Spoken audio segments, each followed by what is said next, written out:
to ensure that the Ease of Doing Act, also known as Republic Act 11032, is continued and is strengthened. Its measures for improving regulation and providing timely and government services are components of a lean, efficient, and responsive government service. Let me share with you some of ARTA's impact in numbers. The Philippines rose from 124 to 9th in the 2021 World Bank Doing Business Report. If it had continued, the Philippines would have advanced 4 notches, 124 to 95th in 2021. Revenues and corporate taxes and levies climbed by 19 billion pesos, according to the 2021 DILG Accomplishment Report. Furthermore, with less restrictions, 2 million business entities registered in 2021, up from 1.6 million in 2020. As a result, company taxes and charges collected increased from 69 billion in 2020 to 88 billion in 2021. For compliance, we are pleased to report that 91.62% of agencies have submitted their Citizens Charter, and 518 local government units have automated their business one-stop shops. In terms of complaints, the ARTA has conducted 21 entrapment operations. During these operations, 28 fixers were apprehended, with 3 of them convicted. Despite these achievements, much work needed to be done. As a result, ARTA has been collaborating closely with important sectors such as the health, logistics, and telecommunications.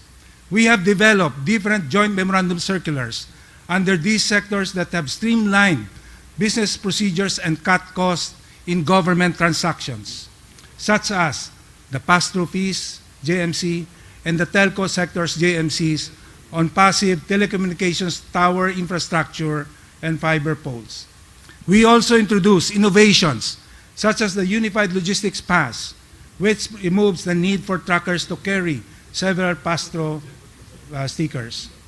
For sustainability, we aim to equip agencies to perform regulatory management processes, simplification, and service digitization.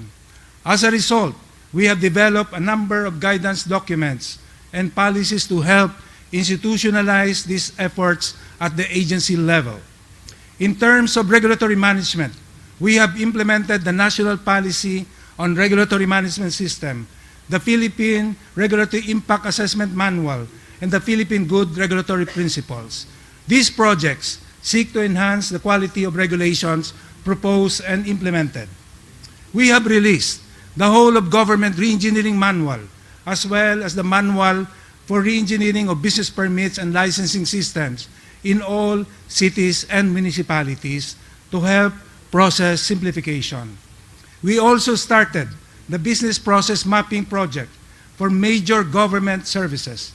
We have also implemented the Report Card Survey, and we will be awarding outstanding agencies on December 19.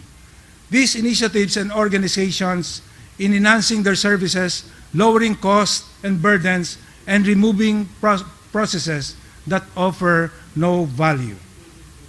We are also working to improve the implementation of the Philippine Business Hub and our own system, the Anti-Red Tape Electronic Management Information System and the Philippine Business Regulations Information System.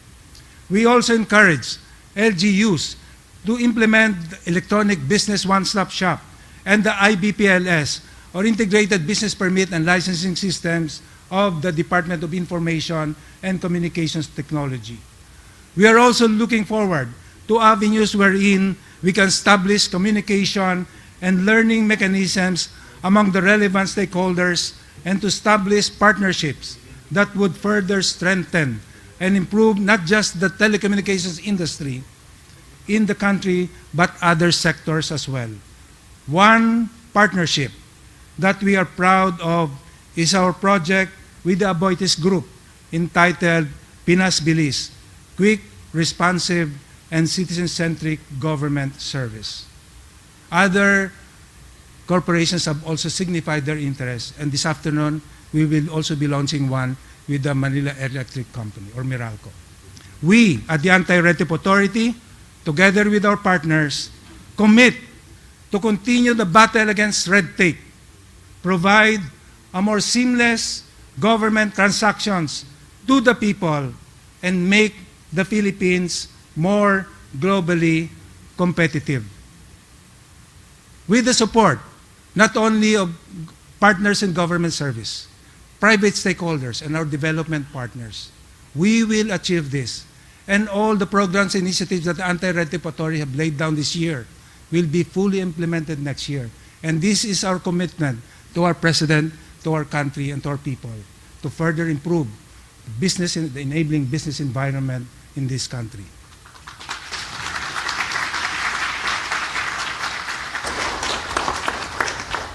Isa pong malaking karangalan sa akin, mga kababayan, na ipakilala sa inyo ang ating mahal na Pangulo. Ladies and gentlemen, the President of the Republic of the Philippines, His Excellency Ferdinand R. Marcos Jr.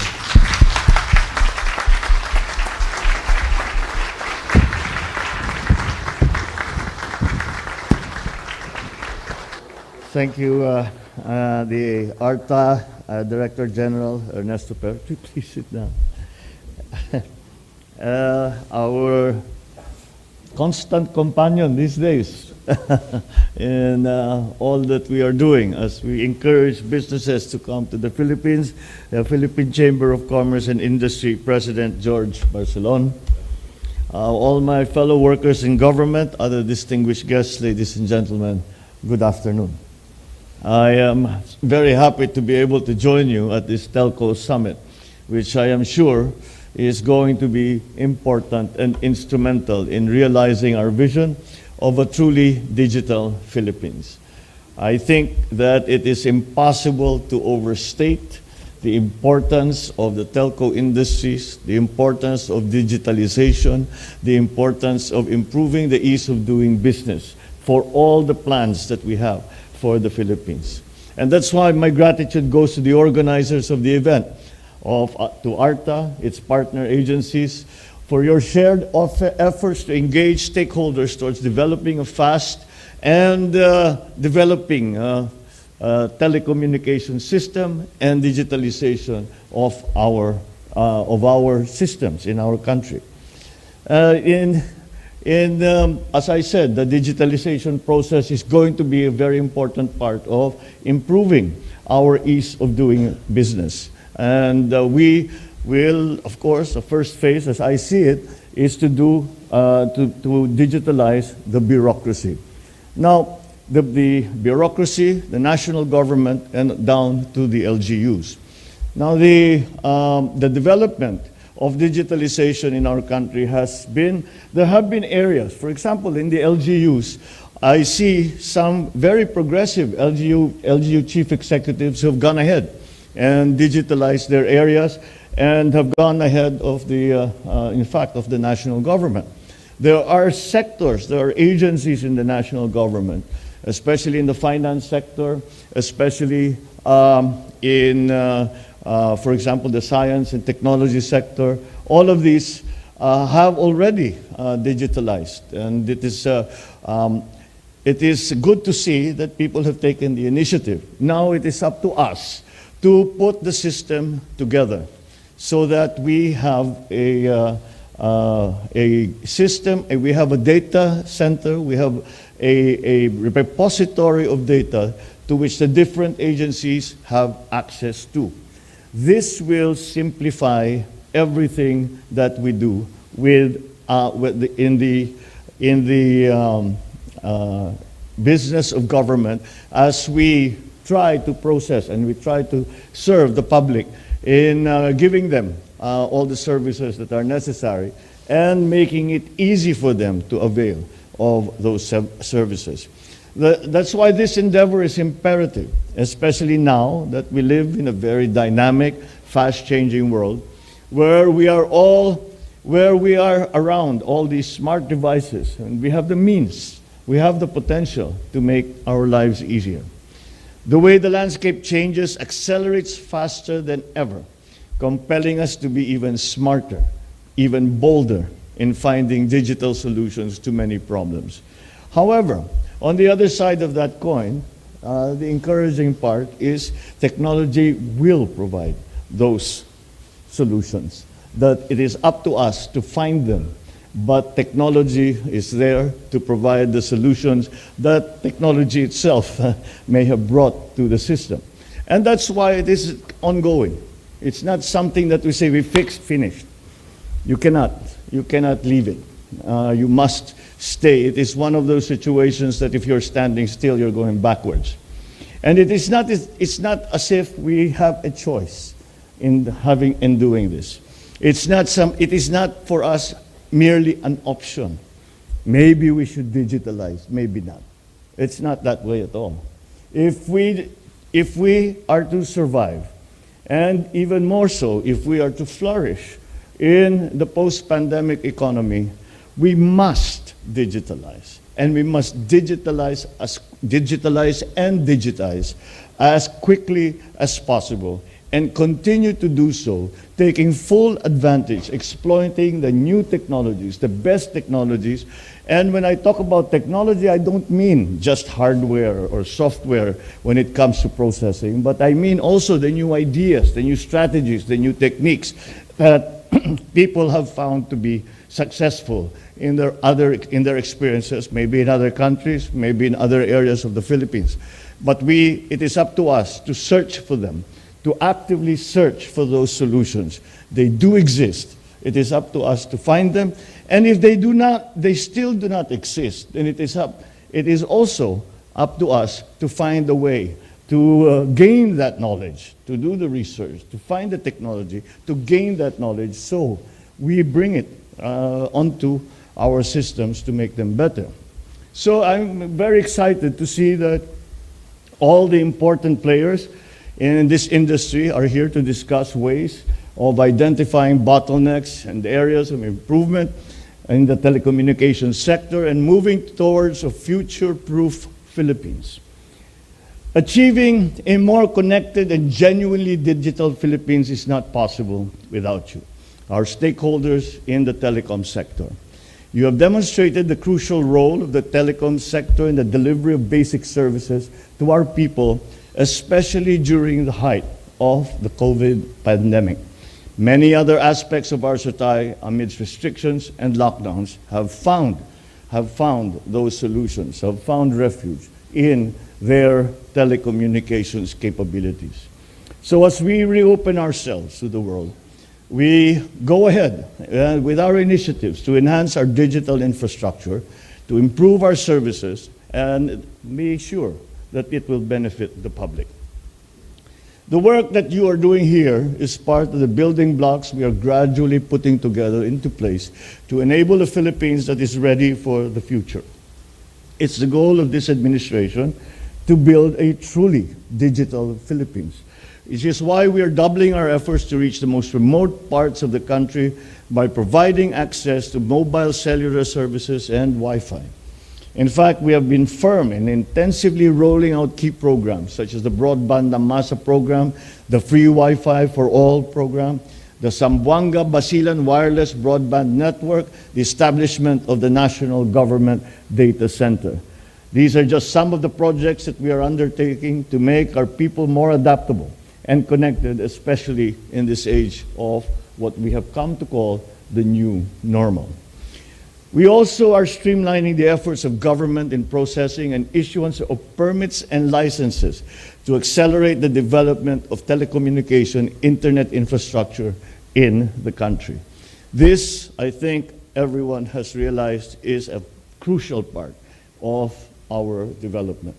And that we work towards having the connectivity and also having the capability that once we connect to remote places, that they have the capability of doing business with the government without having to go to the main offices. They can do it over the internet. And that will streamline, that will immediately make it make it a quicker, more efficient way of dealing with our citizenry. The central bank has already has already achieved its goal ahead of schedule of having 50% of payments to the central bank and payments by the central bank, 50% over the internet. And we are continuing to do that, to reach eventually 100%. So that is the ideal, to reach eventually 100%. So that is the ideal, and that is what we need to do. And if we are able to do that, we have to, for us to be able to do that, we still have to improve our connectivity. Our connectivity rate is still pretty low. We're still below 70%. And that's not good enough, especially for an archipelagic country such as ours, where connectivity is exceedingly important because we have many isolated communities who need some form of contact, some form of communication with the rest of the country, with the rest of the world. And that is why that is a priority. And that is why, as I said at the very start, it is impossible to overstate the importance of connectivity, of the telcos, of all of our new technologies over the internet, whether it be by fiber optic cable, whether it be Starlink, whether it be from other satellites, whatever the system is appropriate, we need to explore it and we need to apply it. So these are the elements that we are having to deal with. These are the options that we are choosing from. But we have to move quickly. When I look around, when I was in ASEAN and APEC, I saw that we were not too badly off, but we could do so much better. And if we are to compete properly with our neighbors, and that time will come, and it is coming now, very, very quickly upon us, that time will, then when that time comes, we will have to compete with our neighbor countries, because the region is still going to be, in my estimation, in my view, this region is still going to be the driver of the global economy as soon as things, quote unquote, normalize. So I think then that's why we will have to compete and we will have to cooperate with our neighbors in the region. And to do that, we must be, at the very least, at the same level of digitalization as they are.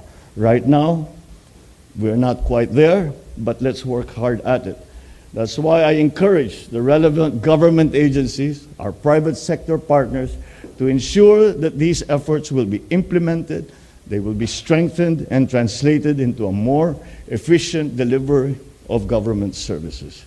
Our digital infrastructure and services will definitely change, has already changed the way we experience the world around us.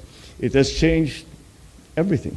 It has changed, the pandemic changed everything, and the internet changed right along with it. We work differently, we shop differently. I mean, I don't need to repeat all of that. You all know it, you experienced it all yourselves. So that's the world that we have to adjust to. As daily consumers of information and technology, we must learn to capitalize on this sector in order to be more productive in ways we can only imagine. It's my hope that the summit will serve as an avenue to break barriers amongst regulating agencies. You have started the good work already. I saw in your report the lessening of the requirements, documented requirements, the days of processing from 800 plus days. Was that actually happening? I was astounded. 886 days. Oh my God. Well, we can't do that anymore. we're going to have to improve. You've gone a long way. You're down to, I think, 26. Yeah. So that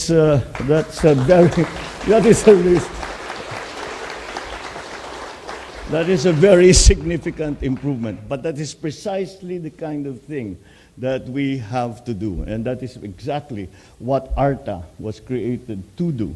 And I'm glad to see that very much we are doing we are seeing the progress in terms of making it easy for government to work and to serve its people.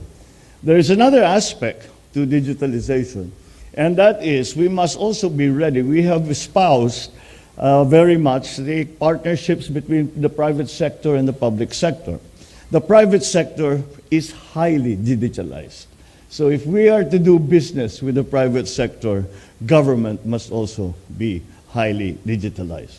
So with your support, your cooperation, your active participation in these endeavors, I'm confident that we can build a digital backbone that is not only strong, efficient, robust, but it also exhibits the hallmarks of accessibility, reliability, and inclusiveness.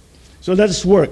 Let's work towards building a program that is brighter, that will bring a brighter and more connected tomorrow for every Filipino.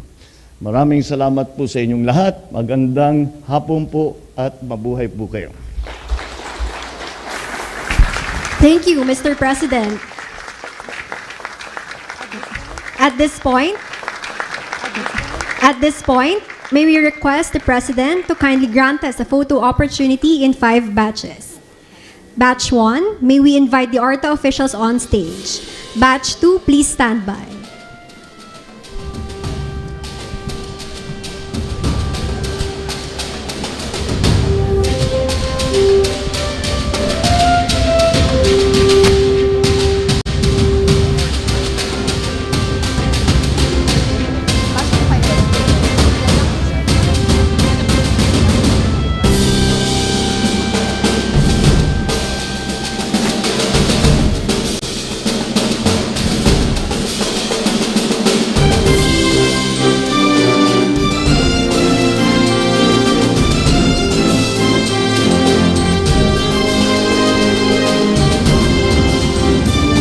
Thank you. Please exit to your right. Next, batch 2, may we invite the telecommunications company's partners on stage. Batch 3, please stand by.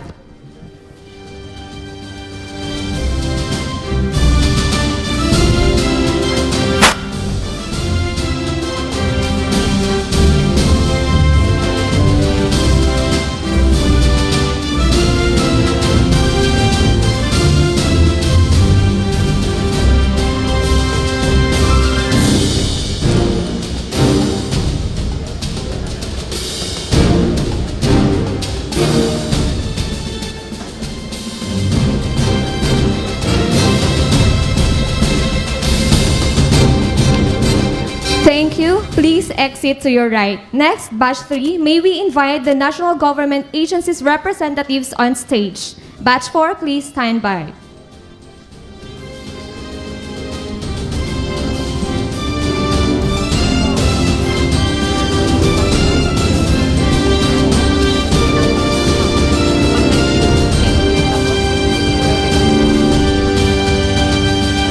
Thank you.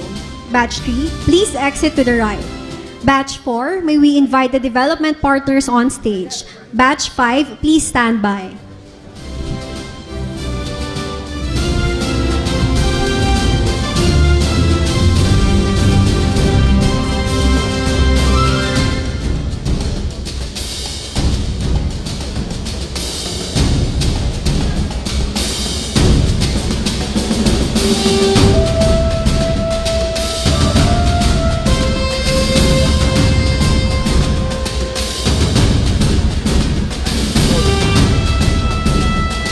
Thank you, Batch 4. Please exit to the right. Batch 5, may we invite our private stakeholders on stage.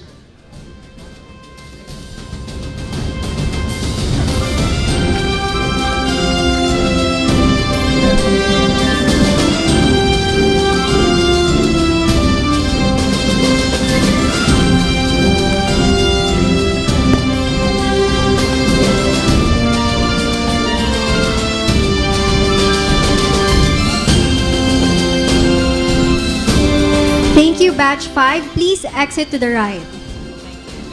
And thank you, Mr. President. That concludes our program. Thank you very much, Mr. President. Let us give the President a big round of applause, please.